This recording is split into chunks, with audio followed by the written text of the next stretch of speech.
What's up, everybody? Welcome back to the channel. We are down at the shop after Streetcar Takeover Indy. Not our best showing, but it was still a fun weekend. Definitely struggled with everything, but we're back and it's time to get Moonshine done. I told myself I'm not going anywhere else on any trips until this car is done.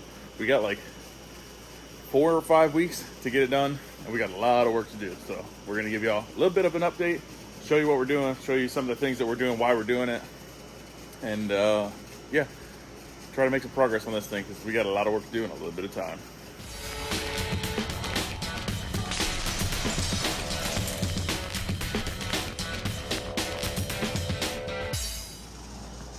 All right, guys, so TJ and I went ahead and hung the rear end, kind of get an idea where everything's going to sit.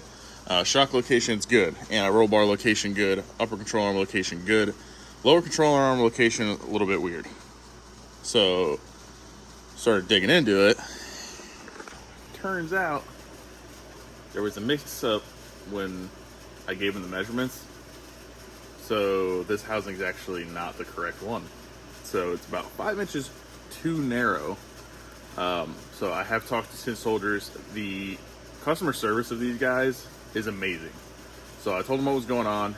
He said, oh man, a little bit of a mix-up. I gave him one measurement, he thought it was another. No big deal. I'm super easy to work with, and they're even easier to work with. I told him, you know, what was going on.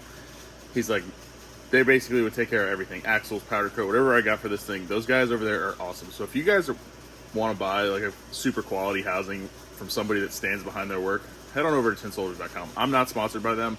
I just bought this housing because it is one of the baddest units out there. So not a sponsored review. Their customer service and the guys over there are awesome. So head on over to Tin Soldiers. They got a bunch of cool stuff on over there. And check out their site, check out their stuff. If you want a badass housing, check them out. All right, guys, so what we're gonna do now is take this bare block and empty transmission that I got from RPM Transmissions, because we're switching to that there 400, and we're gonna stick it in the car so we can get our driveline angle right, make sure our motor plate and everything sits kind of where we want it. It's gonna be a little bit different because we lowered the car, so we're just gonna get everything set in there. We will probably have to redo the mid plate, motor plate mounts just to get it to sit the way we want it. But that's what we're gonna get this in, get it bolted up, see where it sits, and then adjust from there. All right, guys, motor and transmission is in, motor plate, mid plate bolted in. So now TJ can make his cross member. We can fit up a couple other things. I think the tunnel will be okay. It looks like it just barely squeezes in there. Alrighty, went ahead and fitted up our Motion Raceworks engine limiter kit. So that'll attach down there just like that, and then it bolts to the block. That way it controls the forward and aft movement of it, so it's not solely relying on just the trans mount to keep the motor where it's supposed to be. So the motor plate, mid plate, keep it from twisting side to side, and then engine limiters will keep it from going forward and backwards. So I gotta get the other side fitted up, and then we should be good to go. All right, guys, so the motor is finally set in its final resting place. So we're gonna have to make a couple more tabs, drill a few more holes, obviously, to get the motor plate mounted. The limiting tube is fitted. We have to rough in a little bit more on the transmission tunnel, but that's where the transmission is gonna sit now. The lower mount has to still be made, but the chassis is almost done. So a couple bars, couple diagonal bars, cross member, and the chassis will be done. So we got an aluminum trans tunnel kit. So get all that fitted up. Once this is all finalized, do some more trimming, smoothing, make everything happy. Probably going to cut the brake pedal, which you can see where it's marked, and then move the gas pedal over just a little bit. I'll show you the other side. So that's where the gas pedal mounted before. So we had to trim that, but all this will get smoothed out. But before, right there, we had to actually clearance and kind of hit it with a hammer to get it to clear the shift paw. It's a little blurry. So we cut that off, so we should have a little bit extra room, but we'll smooth all that out, make all that look pretty, get that aluminum trans tunnel on there. So that'll go all the way back. Probably, what do you think about there, that area? Probably go back, and probably gonna follow this line where they go up. Yeah. The carbon fiber. Yeah. So I'll probably bring the tunnel out to that, and then have the tunnel just run into that, and this will be all carbon fiber up here. Yep. And then follow that plane, and then back down the trunk. Yeah, so the inner fender quarters, the inner quarters and wheel tubs are all gonna get cut out. We're gonna do carbon wheel tubs And then we got some nice bracketry from Tin Soldier so we can hang and fit basically like tin in all the carbon fiber. So pretty much from this point here, we'll get cleaned up and squared off a little bit, and then the whole back of it is going to be carbon fiber. So I'm trying to get this thing as light as we possibly can. Take all the weight out and look clean. Yeah. Yeah, it's going to be a totally different animal, and I'm super excited, dude. We're so close to getting it back on the ground. Race car. Yeah. That works. We got 6 weeks till LS Fest. I think we can do it, bro. We did it last time. And I would say we're pretty much in the same point. It'll be there. Chassis done for the most part, though. You got like a day or so's worth of work on the chassis, and then still waiting on the turbo. Getting the drivetrain set up, angling the drivetrain, getting that all set up and everything. Yeah. We know all of our points. That's really big. So connecting the dots with the tubing, you know. Yeah. And then just filling all the holes with carbon. Yeah, I think lower control arm mounts are done. Other than the outside, we just got to cut a little opening so that we can get to all the bolt holes. I do have to get some more bushings for the control arms because they're a little bit different. I'll show you that here. So this is what was on there, and we need to go. I have 4 of these, but I need another set of 4, and then we should be good to put the control arms on. Waiting on the transmission, waiting on the turbo to show up, waiting on the shocks to show up. What else? I think that's it for parts other than carbon fiber. So carbon fiber wheel tubs, carbon fiber sheets we're waiting on. Turbo, transmission, shocks. I think that's pretty much it. I got to swap the cam in this motor. We're getting rid of the power glide. TJ's going to use that. We'll show you that project in the future, but we're gathering parts for that. So yeah, it's starting to come together. So give you guys a little bit of an update video, and then we're going to keep slamming on this thing. I don't know how much I'm going to film. I'll try to film as much as I can, but we're going to get to a point where that's not going to be a priority anymore. It's going to be working, trying to get it done, because I'm going to have to rewire the whole car again. Luckily, the motor's done, but we are going to have to rewire the whole car again. New turbo kit, obviously. Lots of tin work, lots of fiberglass fitting, Lexan. So, yeah, we got a fun month ahead of us.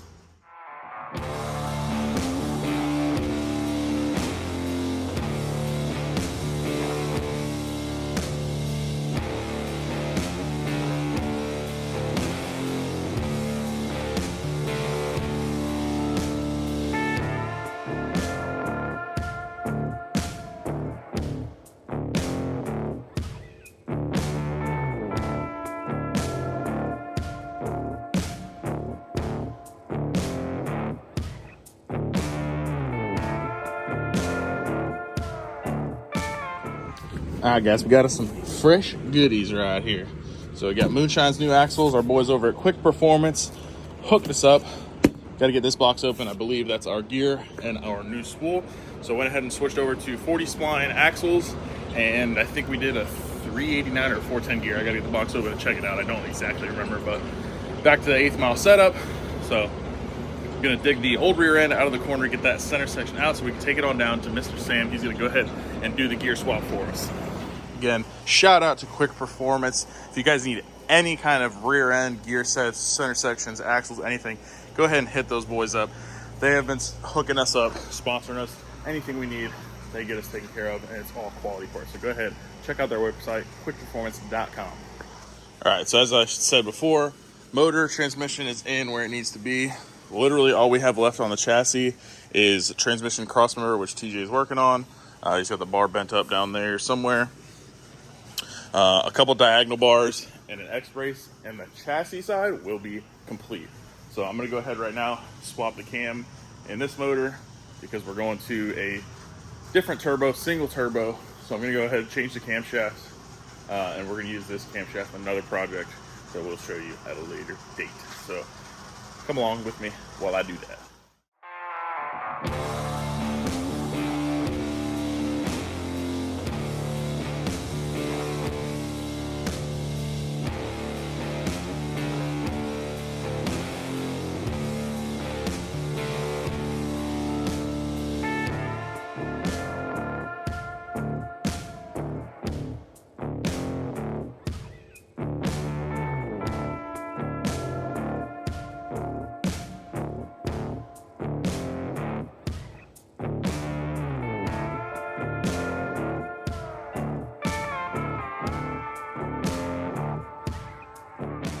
All right, guys, so one of the reasons that I'm doing this is, if you look real close here, you see it's a single bolt cam, but it's bushed so that it works with the LT deal.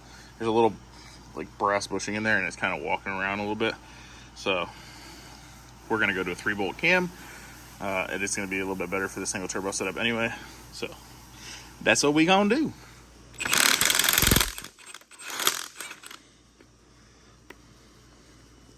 All right, guys, I gotta drop the pan to get this thing out of here. Unfortunately, there's not enough slack in the chain to get the gear off so that I can just swap the cam. So I took a piece of welding rod, pinned my tensioner.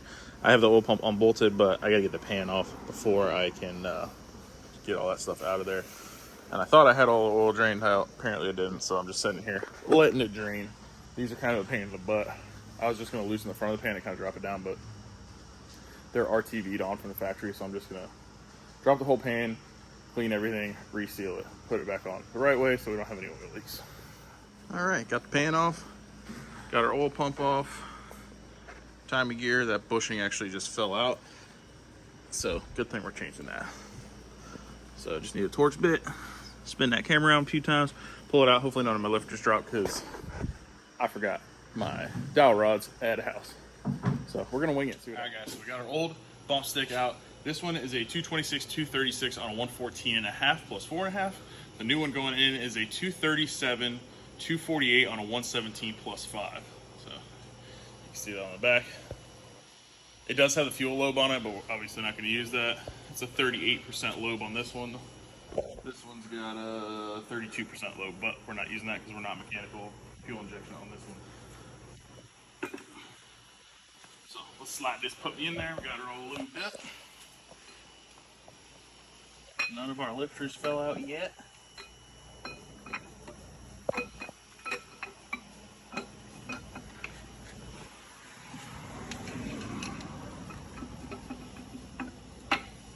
There we go.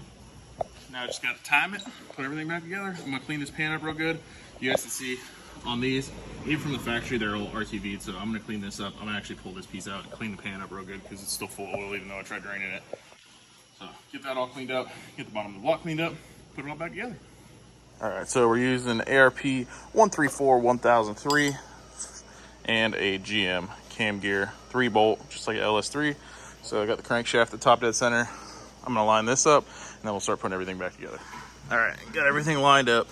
So I'll take that off, get the chain on, torque everything down, and then start getting all this stuff cleaned up and put back together. All right, new cam is in, oil pump is on. I gotta run, grab some brake clean and some paper towels and some lunch, and then we'll finish this up. All right, everything's put back together, minus the oil pan and front cover. I'm gonna leave the oil pan off for now until TJ gets here, and we're gonna put it up on the mock-up motor and make sure that we got plenty of clearance between the rack and the block. So I'm gonna leave it off just for that, and the front cover off also because I like to put the front cover on first and then put the pan on so everything's kind of lined up. So I'm gonna actually wheel that into my office so that there's no dirt or no dust. Probably put it in a bag and just set it in the corner of the office, and then we'll get this fitted up. Once that's done, put the oil pan on, timing cover back on, and then yeah, it'll sit like that until we're done with the turbo kit. And then once all that stuff's done, we're gonna pull this whole thing apart, paint everything, make it nice and presentable, and I'll be happy. And then we can start final assembly stuff, and I'll be super excited for that. We got a ton of parts, so I'm really excited to see this thing come together again and try to get it done for LS Fest. Same thing we did last year. So it's gonna be a hustle. Probably won't have the outside of it finalized, but everything will be on, all the fiberglass will be done. So, yep, that's gonna be it. But I appreciate you guys watching. As always, stay tuned, and we'll see you in the next episode.